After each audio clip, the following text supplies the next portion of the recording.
Okay, folks, welcome to Thursday Night Stock Charts Live. This is Bob Desmond, and it is the 16th of April, 6 p.m. I think the president is giving a press conference this evening. Hey, Nicholas. I'm doing well relative to everybody else. I hope the same to you, Nicholas. Thank you. TA, good to see you. Thanks for being here, folks.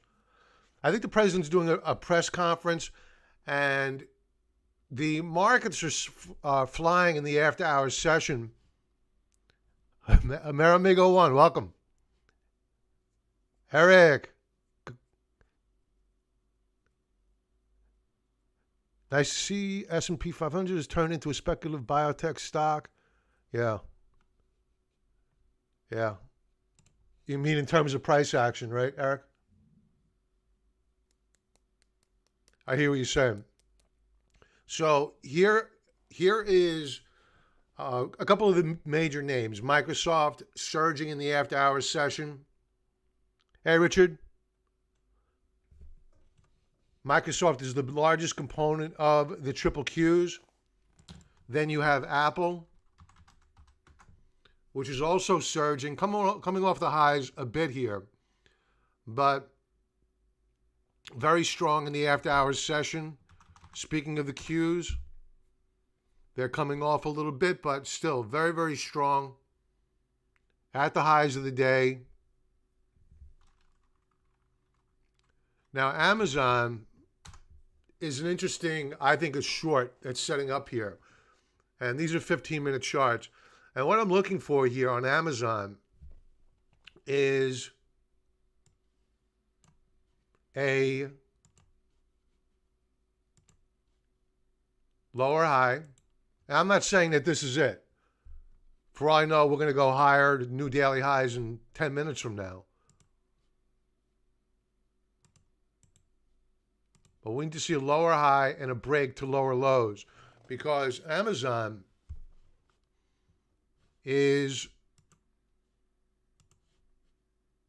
extremely extended. I mean, bring up Amazon on a daily chart. You can see we came off the highs of the session. We're back up there again, leaning into the third standard deviation Bollinger Band in red. Volume is still very strong. Can't fight that volume. But when you go to the weekly charts,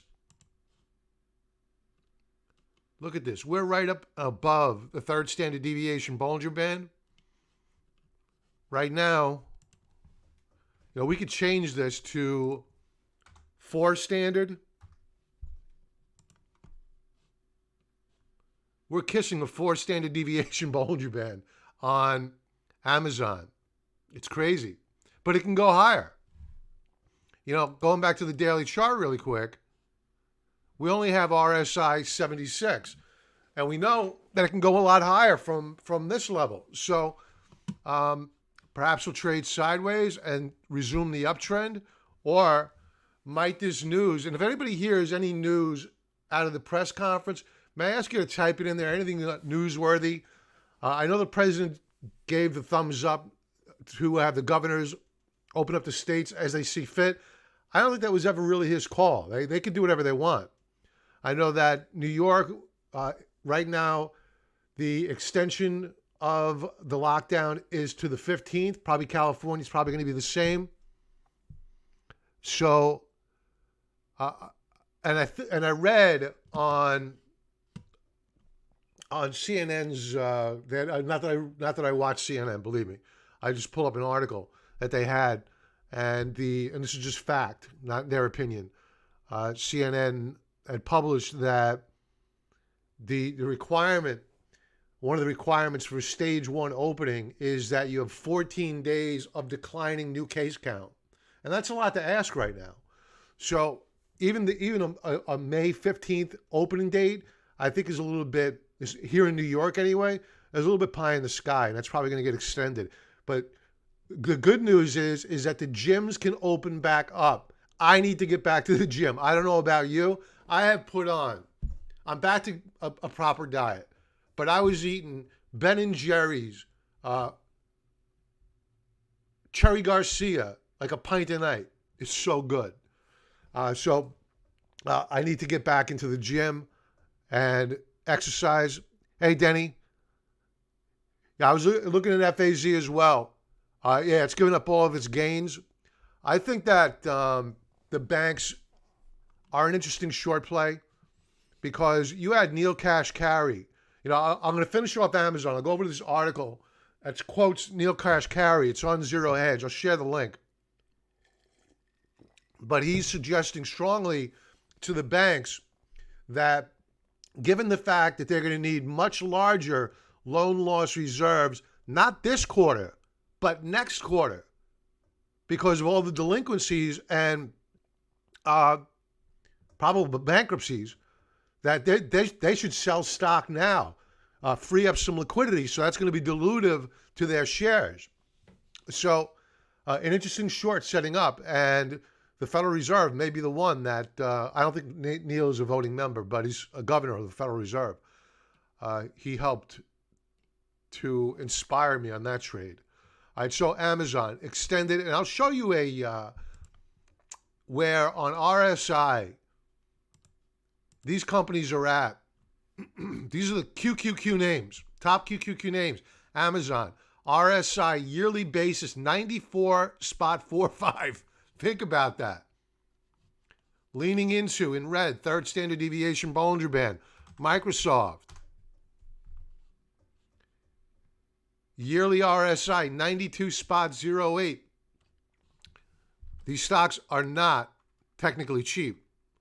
What else? Apple, 91.31. Apple's still down slightly on the year. It's absolutely amazing, this market, and how it has bounced back. Trip Q's at 80. Let's read some comments. Hey, Franklin, welcome, my friend. Always great comments. Yeah, I think it's critical, Denny. You know, it's critical right now, before opening up a short trade. You know, I opened up a short trade several days ago. I never added to it because the markets have just been too strong. And what they've been doing is, you know, you take a look, we'll just use the Trip Qs. You know, setups that you would think that would result in a follow through to the downside haven't.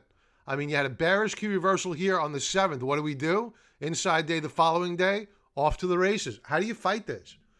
You know, so what I worry about with shorting the triple Qs is that for the next 2 weeks, there are no real catalysts to send these stocks down lower, unless, of course, they're going to come out and say they're going to sell stock or they get downgraded, which I really don't think matters anymore.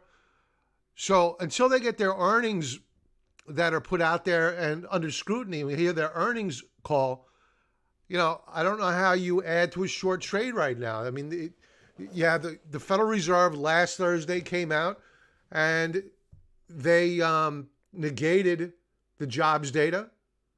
Then today you had horrible jobs data. It was about as expected, but that was good news. And I even joked around about that on, I think it was Market Wrap or Swing Trading Today yesterday, that what if we get a slightly less worse number? Is that viewed as good news? And it was.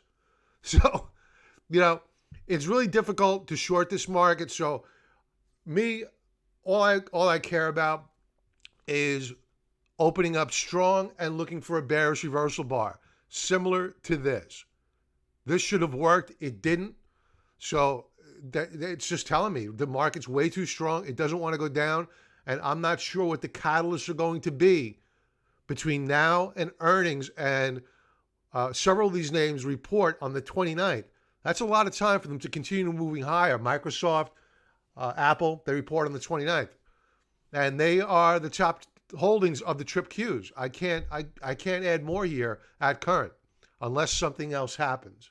So more to come here. I would love to come on and say, listen, you got to short now. I can't. It's too strong. It's too strong. So we're talking about the banks And here's XLF. And you take a look at XLF on, forget about a daily basis. You need to take a look at it on a weekly basis.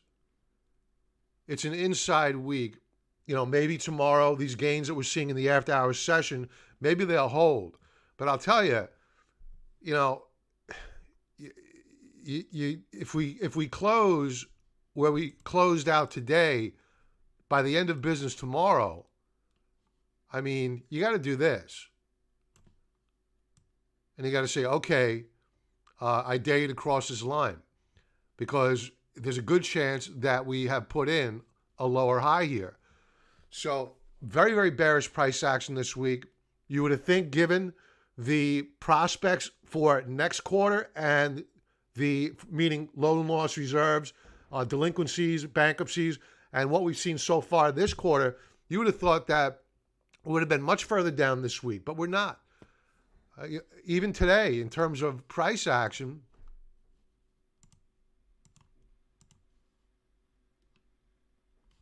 I mean, we closed off the lows of the day. You had the big banks come out yesterday, today. Horrible data. But we were down a little less than 2%. That's no big deal. So, I would love to say you got to short this market. Can't. Not yet. Not yet. And you got to wait until the final minutes of trade. You'll notice that what they do, if you go back in time here, and we'll bring up a 15-minute, we'll use a 10-minute chart. And we'll go to the trip cues. And you take a look at how they close out. Like today. They rallied into the close. And that's what they've been doing. And once they do that, that sets the stage for a rally the next day. Because technicians, we look at the chart, we say, all right, they're squeezing the shorts into the close. Can't short this candlestick because in all probability, we're coming up to 217 to 219 on the triple Qs. Then I would expect to see some real serious resistance. Where are we now?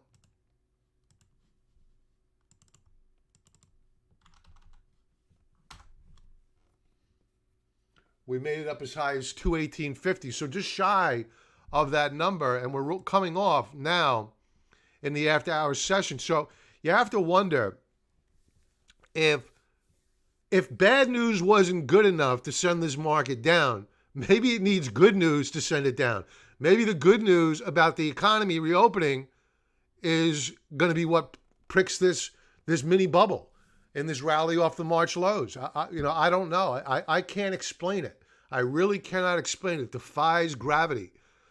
So eventually, I guess we'll return to normal. But at current, you can't fight this market. It just wants to go higher. We'll see how we open up tomorrow. Do we open up strong on the good news and close lower? That would be exciting. If we rally up and into resistance, right up here, right where we hit the highs this evening, rally up there, pull back, close lower on volume, then I would entertain adding to shorts. Not until then. Right now, the bulls are in charge. What can you do? Can't fight it. Some of the stocks are back to their old highs of the year. Yeah, no doubt. I mean, a lot of stocks are, the stock market was up to all-time highs in February. So many of the triple Q stocks, the triple Q, as a matter of fact, is positive on the year now. It's not at the highs of the year, obviously, but it's positive. So what can you do? You need to wait for, ultimately, an exhaustion blow off top, a reversal bar, and we'll see what happens from there. Let's take a look at that headline I wanted to share with you, and I'll put the link in the chat box if you want to read it later. But I'm just going to go over the higher level view here. And this is on Zero Hedge. The link is in the chat box. Cash Carry, he's out of Minneapolis, urges banks to sell $200 billion in stock now to survive the coming crash and avoid another bailout. This is huge. This is huge. So, not that they're not going to bail out the banks, but they're encouraging them very strongly and in public. You can imagine what they're saying behind the scenes, encouraging the banks to, in essence, dilute their shares in advance of next quarter's earnings. So this is going to be interesting to see how we react to headlines like this. I just want to take a look at FAZ, which is the short ETF in the after hours. And yeah, thank God we didn't go buying this thing today. Thank God. Not only do we give up gains, we took out the lows of the day and yesterday. It's crazy. It's crazy. All right. Let's go over some weekly charts. Let's see how we're poised to close out the week. And a lot can happen here. That we've learned. I say that every Thursday night. You know what? One lesson that we've learned from doing this show every Thursday night is that what you think may be setting up may not be by Friday's close. So one thing that I've been sharing, and I even titled this tonight's program,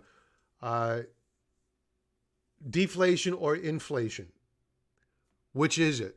And with the absence of a deadline, a date by which we can open up this economy, you have to wonder whether or not deflation is stifling a breakout in gold.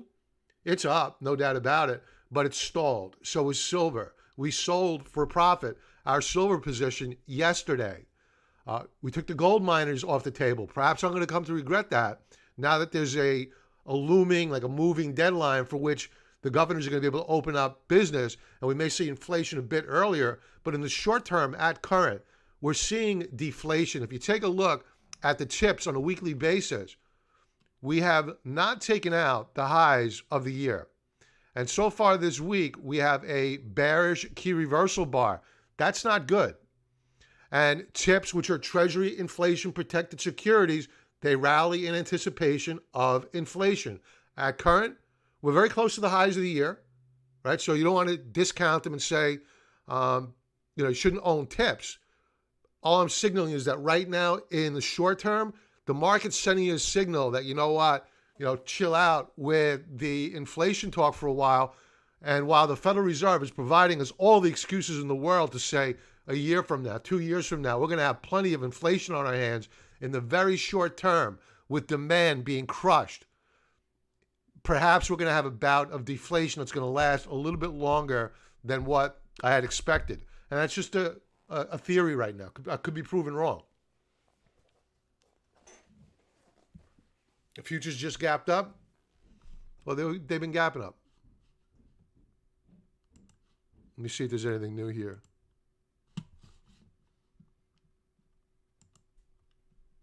Let's go to, we'll bring up the S&P futures.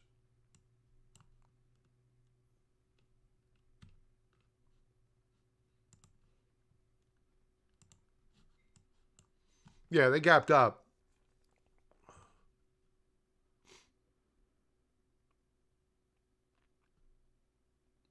The question is, do they hold? Do they hold this gap up?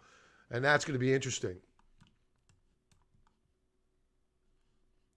This is a 15-minute chart. We have RSI here at 81, but we really don't want to go with a 15-minute chart. Let's take a look at a 4-hour chart. It's got room to run. It's got room to run.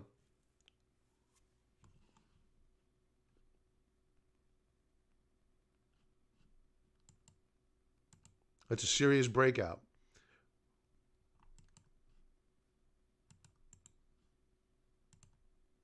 We're probably going to come back down here, fill that gap. And if it holds, we're going to take off. If it breaks and doesn't hold, that's a tell. So I'll revisit this later on. I'll revisit it before we sign off this evening.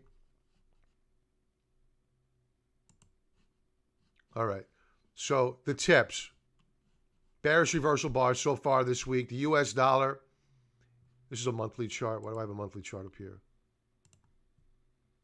Weekly view. Doji star formation this week. A sign of indecision. So we can go either direction here. But I would say, in all probability, that we will probably move up higher because we have a breakout on a monthly basis. That's why I had the monthly chart up, to illustrate that. We have a breakout on a monthly basis, so the trend is still up.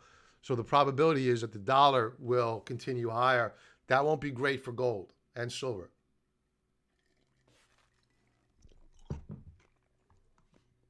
The VIX.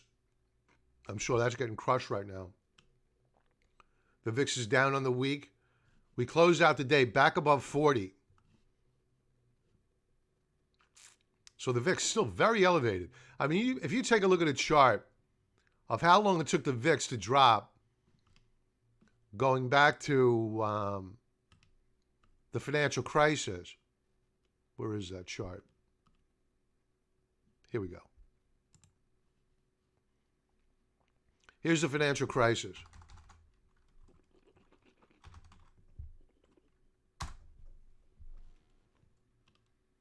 So here's the big spike up higher in October. Now, I guess this is about right because we rallied back up to 81. Back then, the markets were normal. We had a pullback on the markets, and they went to lower lows. That can't happen anymore. It's not allowed to. So I guess this is right. This is accurate. I seem to recall it going back down to normal, semi-normal, a lot quicker, down below the 40 mark, 30, than we did at current. Okay, so the VIX still elevated. Where did we bottom out before we rallied? We bottomed out at 44.25. We're at 40 at current on the VIX. Right in the neighborhood. The Dow Transports, weekly basis, a down week. We were above support. We had given it up. 8,200 is now resistance yet again. We're off the lows of the week. Transports are holding in there. What I think is ominous are these Stokes. I get the feeling that we're rolling over here. Maybe not this week, maybe not next week, but we're going to roll over. The Dow is actually down on the week. That'll probably change tomorrow. Down volume is pretty heavy. S&P 500, of course, is up about 1/3 of a percentage point. We'll see whether or not tomorrow we hold the gains or do traders sell into it. Volume is above average. Trip Qs, what can you do here? They're very strong. Up 6%. Think about it. S&P 500 up a little over 1/3 of a percentage point. Trip Qs up over 6.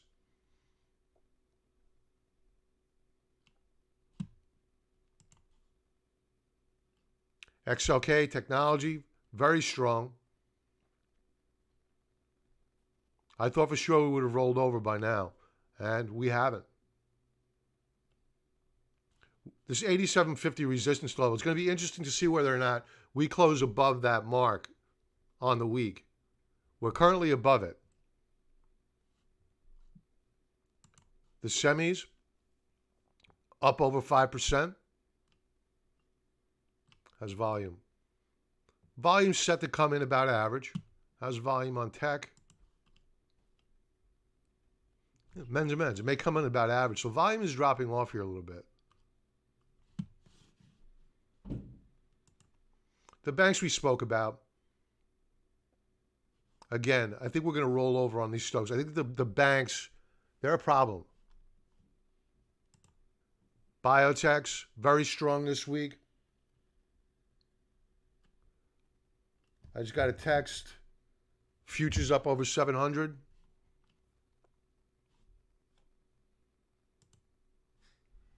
Energy down 9.5% on the week. Nat gas popped today. I want to go to that chart.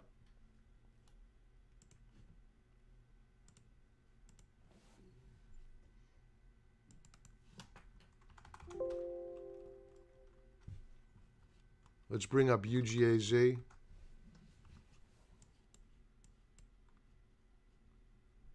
Here's a 4-hour setup.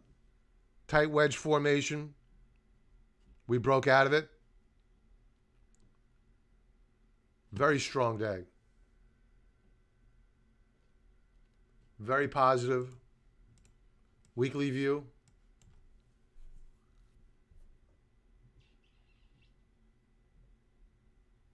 Setting up nicely.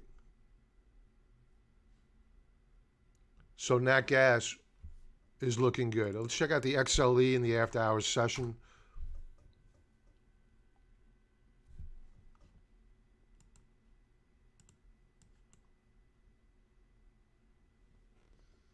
Nice.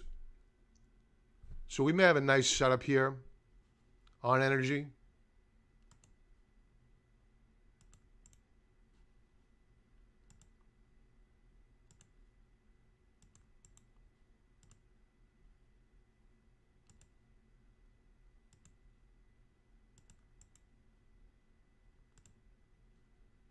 We'll watch for a breakout on a 4-hour basis, and it could be a possible long. Let's just check out crude prices. You need to have crude moving up higher to buy the energy stocks. And the president has been making every effort in the world to try to put a bottom in under oil. And he usually gets what he wants. And look at oil. Oil gapped up. This is a 4-hour chart. We gapped out of this base. We're a little bit overbought here. I think we'll pull back and do a retest. But it's going to be time to put a trade on in energy, I think. Okay, good stuff.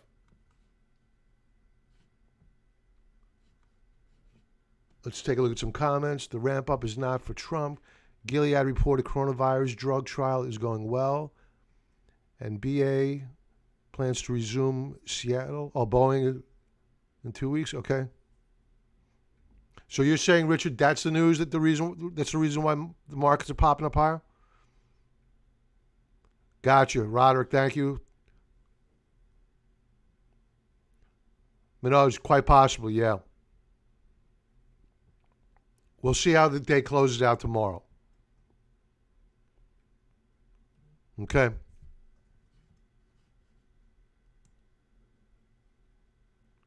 I wouldn't do it after hours, though.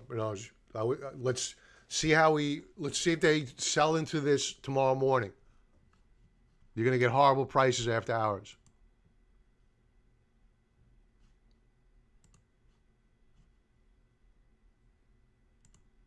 Emerging markets. Bearish reversal bar on the week. Not looking good. Gold. Let's go to the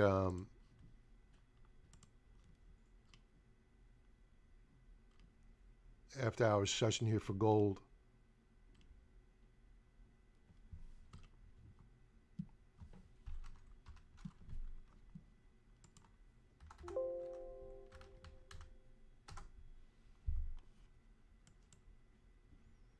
Gold is down. Gold is down. No bid here.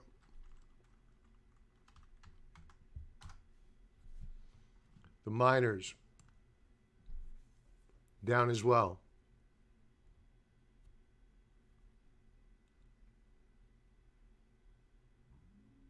So this is what I was kind of worried about, and the reason why we exited the gold mining trade.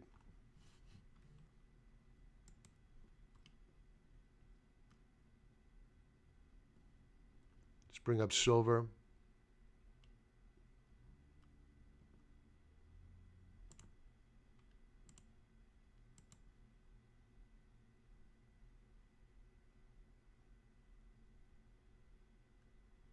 Yeah, just bring up SLV, see what it's doing.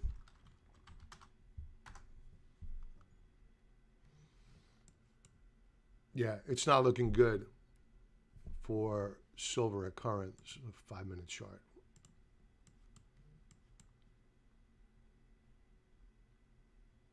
Not looking good. All right.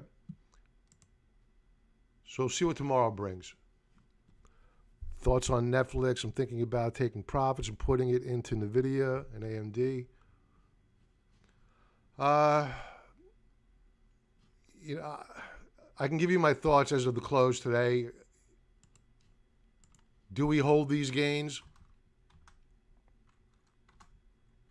I don't know. Any drug that's coming out has got to go through trials.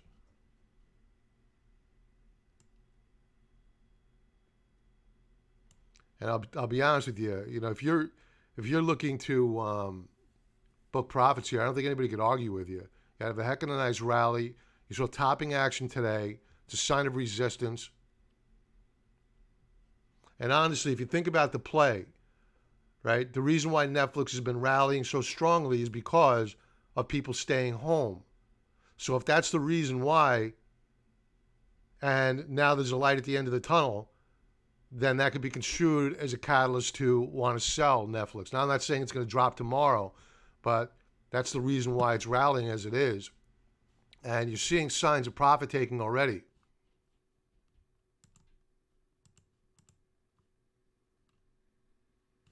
And you're trading above on a weekly basis the third standard deviation Bollinger Band. I'd be a profit taker here on Netflix. I think it's very extended.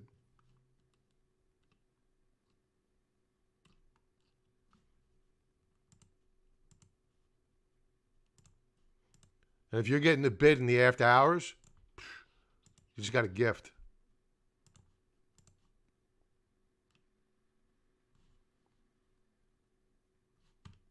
So let's check it out in the after hours.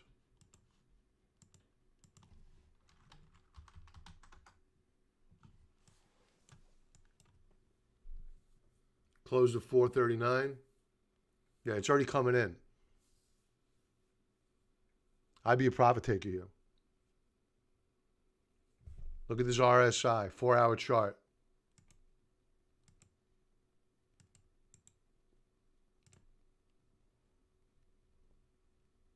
Rolling over, very overbought. All right.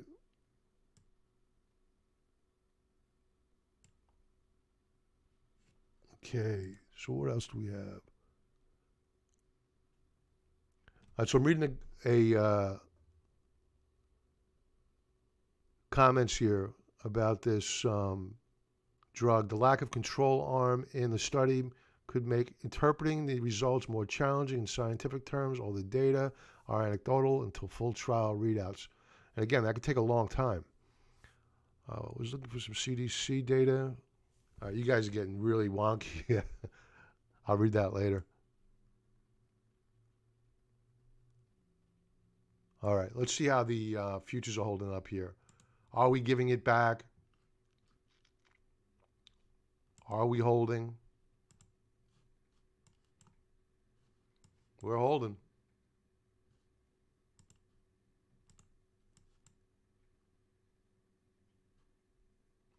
Again, I think we're going to fill this gap.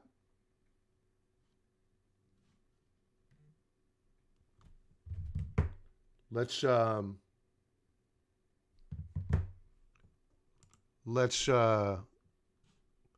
take some chart requests, and then I'm going to sign off.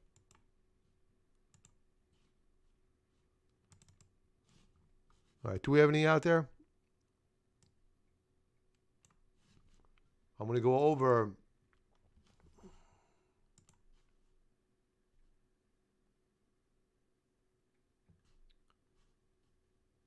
let's go over here.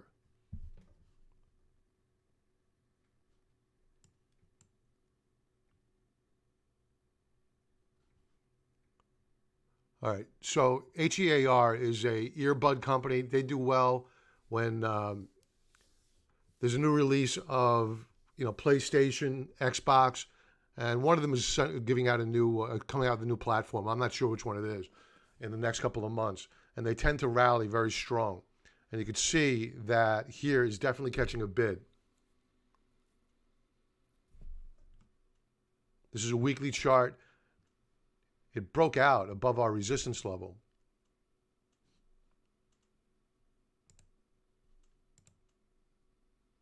Daily chart, down day today. Retesting support.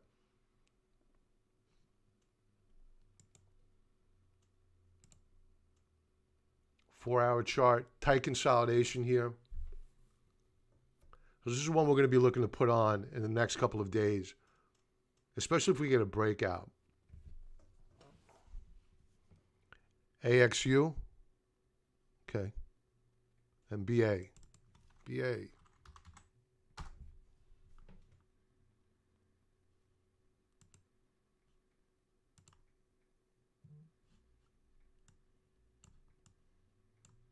So on a monthly basis, BA, despite the fact that we're up on the month, still has a lot of pressure. I'm not sure what it's doing in the after hours. We'll take a look. But it really needs to close out the month back above, let's call it 150. That's historical support. At current, we're down below it.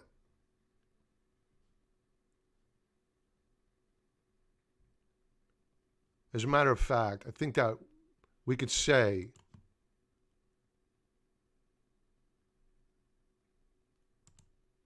yeah, 150, not bad. 150.08. A close above that mark, that would be a very good thing for Boeing on a monthly basis.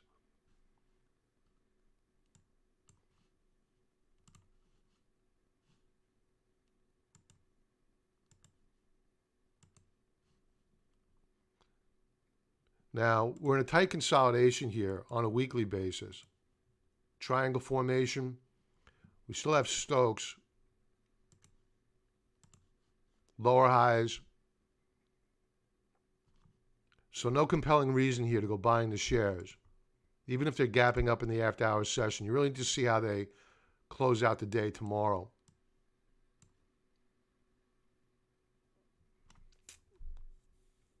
Daily chart.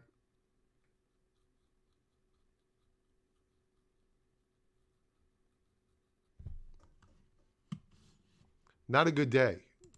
Not a good day at all.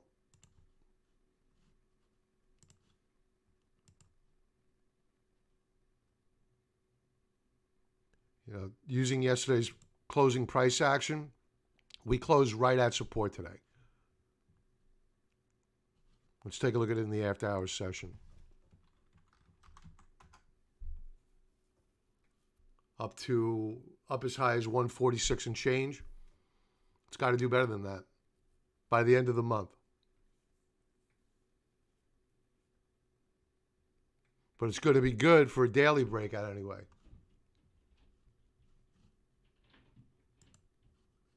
So Boeing, I'll wait to see how we close out tomorrow. But the price action so far is looking okay. 150 is the number, though. You really need to see a close above that level to be out of the woods on a monthly basis.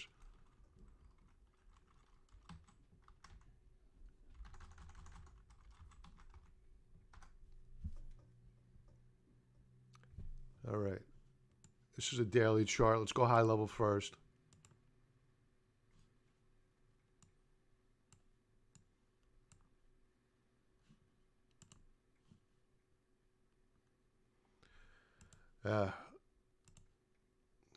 Don't like it. Monthly chart, topping action. We're down below support. Stokes are weak and getting weaker.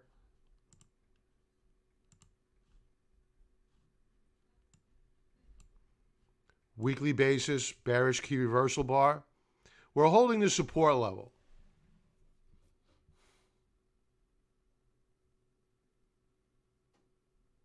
I wouldn't short it. I would like to get it here at 127 per share, right at that support level. assuming that we close above it. And the reason why I say assuming is because on a daily chart,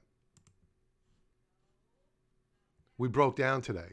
Broke down below this lower band of support. So that's a concern. So right now, I would avoid just simply based upon the daily breakdown. I mean, that's enough for me. And if we come down here,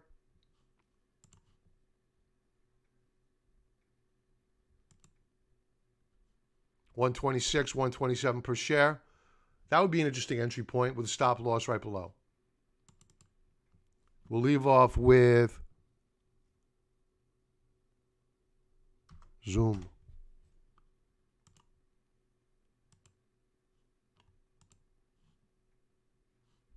Forget the monthly data.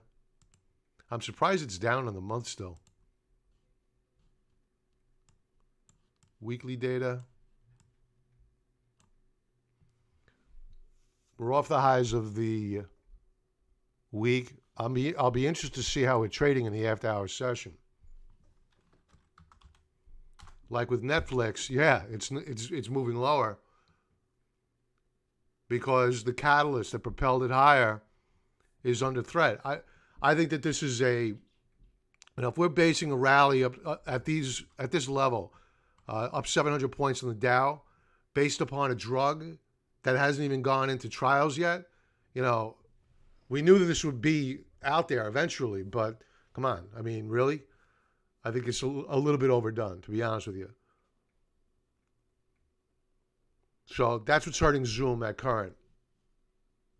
So we're at 140.68 in the after-hours session. We're still above support. I wouldn't go buying it right now. I'd want to see how we close out the week. And it was already under a bit of pressure.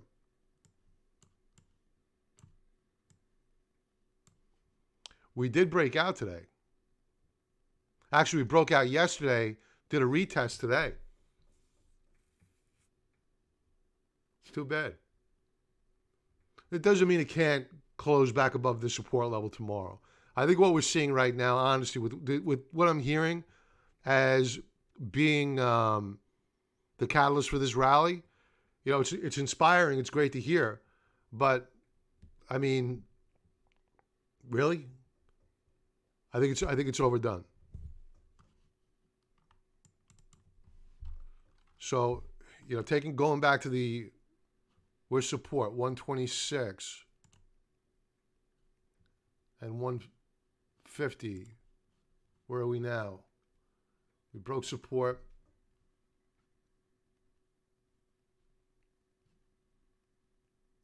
Broke a couple of support levels in the after-hours session. If they kill this stock,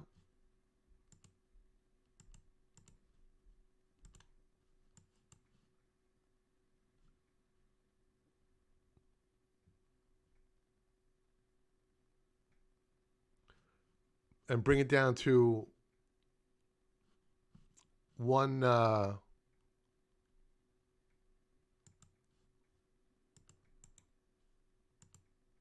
133 per share, that would be interesting. If that holds, a possible good entry point.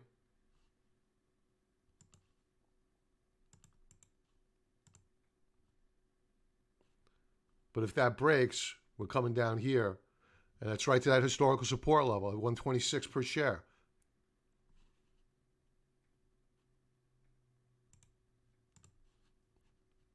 So what I would do is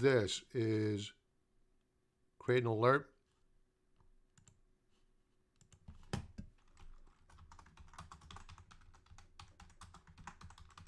But this has to hold. If it doesn't hold, it's going down to that really key support level down here. All right. Going back to gold for a second. That's the wrong chart.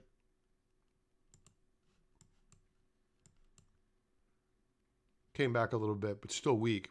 Lower high, and we broke support on gold.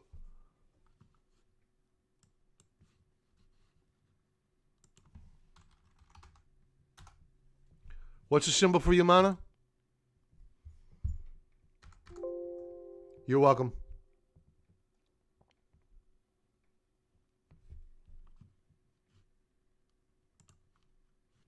Okay. Check out Tesla.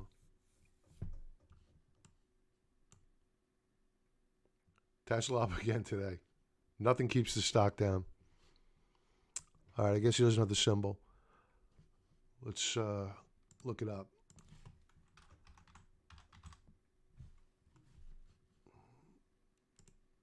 Yamana, Toronto Exchange.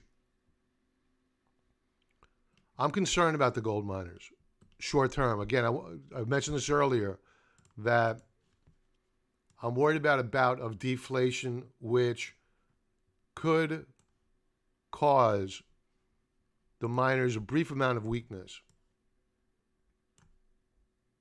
I like Yamana at $5.60 Canadian, $5.60 Canadian dollars.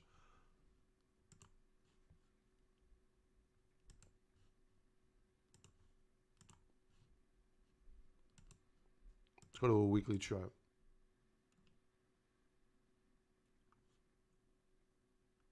Almost back to par for the year. Check out Newmont. Newmont's like the best in the industry. And it's very, very extended. If Newmont pulls back, it's leaning into its 2 standard deviation Bollinger Band.